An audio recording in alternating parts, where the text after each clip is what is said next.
Assalamualaikum warahmatullahi wabarakatuh. Alhamdulillahirrabbilalamin. Wa bihi nasta'in wa ala umurid dunya waddin. Wassalatu wassalamu ala asrafil anbiya'i wal mursalin Sayyidina wa maulana Muhammadin wa ala alihi washabihi ajma'in. Amma ba'd. Yang kami hormati, yang kami cintai dan yang kami sayangi Ibu dosen, Ibu Nadia Kamila MPDI, selaku dosen pengampu mata kuliah Sejarah Pendidikan Islam, dan teman-teman yang kami sayangi. Perkenalkan, kami kelompok yang memaparkan makalah pada hari ini, yaitu yang pertama saya sendiri, Anas Suwadi, yang kedua Faisal Arif, yang ketiga Indra Khatibul Imam. Di sini kami akan menjelaskan tentang lembaga-lembaga pendidikan Islam di Nusantara. Yang pertama yaitu di surau, yang kedua di munasah, terus di pesantren dan di madrasah.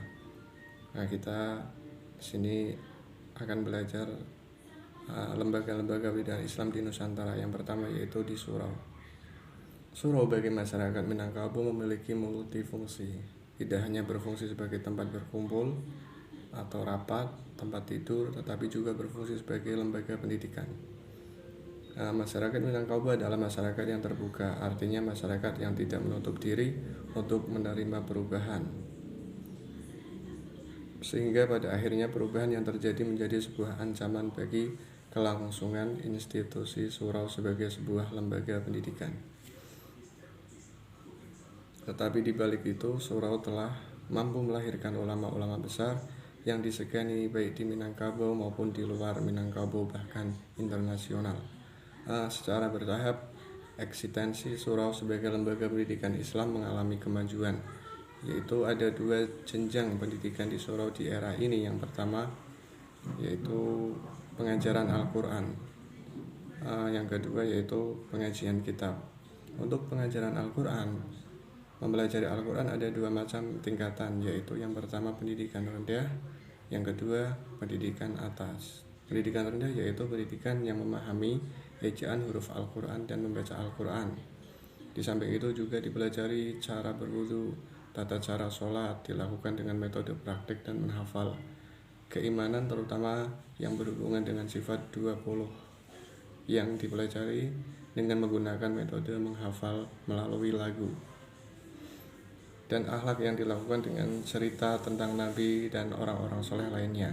Yang kedua yaitu pendidikan atas. Pendidikan atas yaitu membaca Al-Quran dengan lagu, berjanji, disertai tajwid dan kitab parukanan lama. Pendidikan di kedua jenis pendidikan tersebut tidak ditentukan.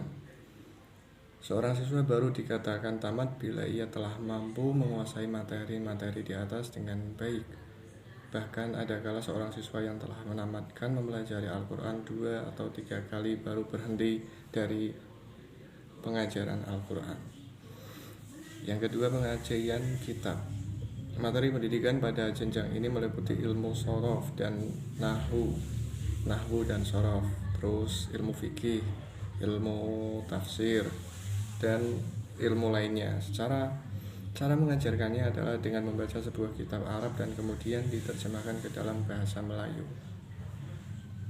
Setelah itu baru diterangkan maksudnya. Penekanan pada jenjang ini adalah pada aspek hafalan agar siswa cepat hafal, maka metode pengajarannya dilakukan melalui cara melafalkan materi dengan lagu-lagu tertentu. Pelaksanaan pendidikan pada jenjang ini biasanya dilakukan pada siang maupun malam hari.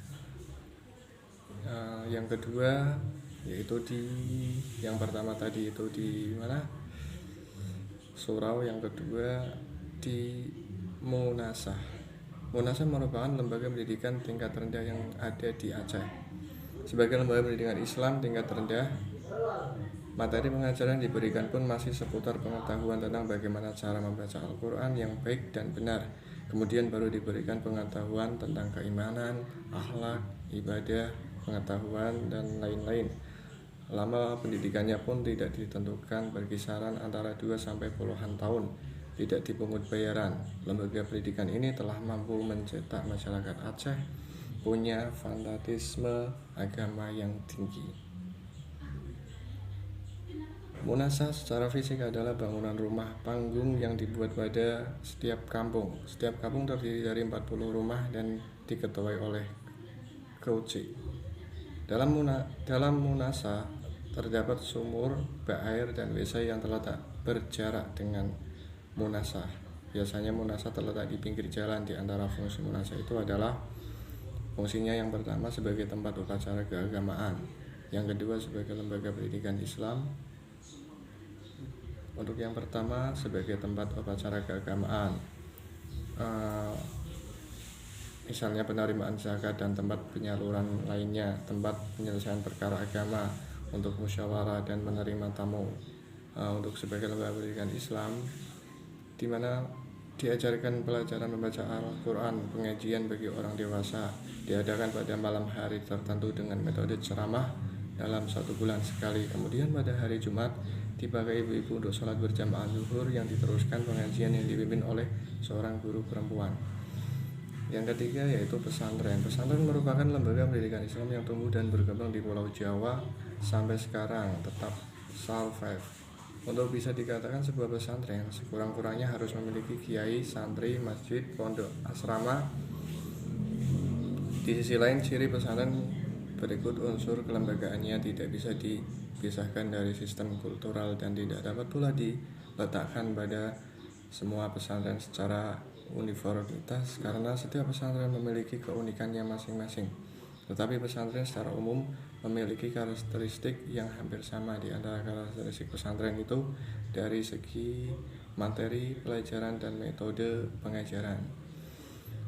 Sebagai lembaga pendidikan Islam, pesantren pada dasarnya hanya mengajarkan agama, sedangkan kajian atau mata pelajaran ialah kitab-kitab dalam bahasa Arab atau kitab kuning. Pelajaran agama yang dikaji di pesantren ialah Al-Quran dengan tajwid dan tafsirnya, aqaid dan ilmu kalam, fikih dan usul fikih, hadis dengan mustalah hadis, bahasa Arab dengan ilmunya, tarikh dengan mantik dan tasawuf. Yang kedua yaitu jenjang pendidikan.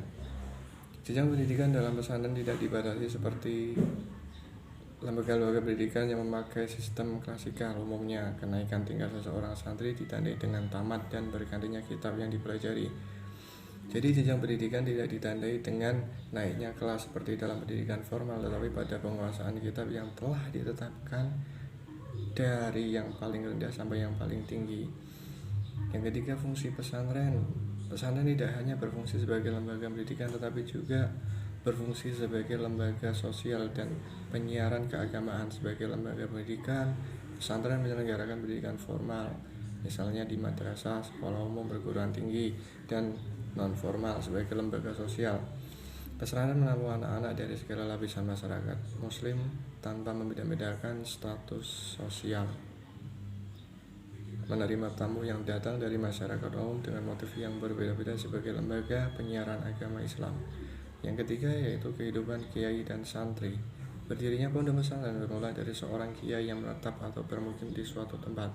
Kemudian datanglah santri yang ingin belajar kepadanya dan turut pula bermukim di tempat itu. Sedangkan biaya kehidupan dan pendidikan disediakan bersama oleh para santri dengan dukungan masyarakat di sekitarnya. Hal ini memungkinkan kehidupan pesantren bisa berjalan stabil tanpa dipengaruhi oleh gejolak ekonomi di luar. Yang keempat yaitu madrasah.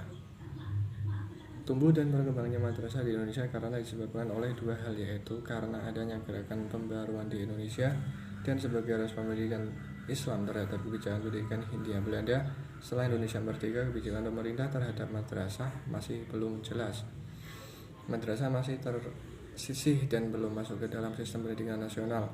Baru setelah keluarnya SKP 3 Menteri tahun 1975 dalam UU SPN tahun 1989, madrasah mendapatkan tempat dalam sistem pendidikan nasional. Latar belakang pertumbuhan madrasah di Indonesia dapat dikembalikan pada dua situasi, yaitu gerakan pembaruan Islam Indonesia.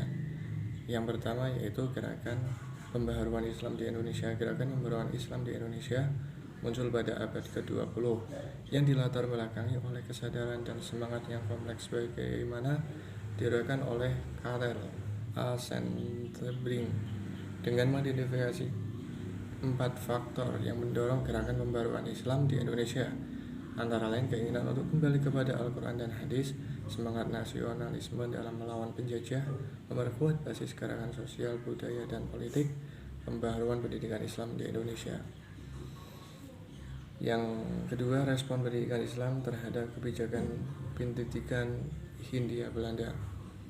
Pertama kali bangsa Belanda datang ke Nusantara hanya untuk berdagang, tetapi karena kekayaan alam Nusantara yang sangat banyak, maka tujuan utama untuk berdagang tadi berubah untuk menguasai wilayah Nusantara dan dinamakan pengaruh di Nusantara sekaligus dengan mengembangkan pahamnya yang terkenal dengan semboyan 3G, yaitu glory atau kemenangan dan kekuasaan, gold yaitu emas atau kekayaan bangsa Indonesia, dan gospel upaya salibisasi terhadap umat Islam di Indonesia. Yang ketiga, periode sesudah kemerdekaan. Setelah kemerdekaan Indonesia tanggal 17 Agustus 1945, kemudian pada tanggal 3 Januari 1946 dibentuklah Departemen Agama yang akan mengurus masalah keberagaman Indonesia termasuk dalam pendidikan, khususnya madrasah. Namun pada perkembangan selanjutnya, madrasah walaupun sudah berada di bawah naungan Departemen Agama, tetapi hanya sebatas pembinaan dan pengawasan. Demikian pemekaran makalah dari kelompok kami. Kurang lebihnya kami mohon maaf atas perhatiannya. Terima kasih. Wassalamualaikum warahmatullahi wabarakatuh.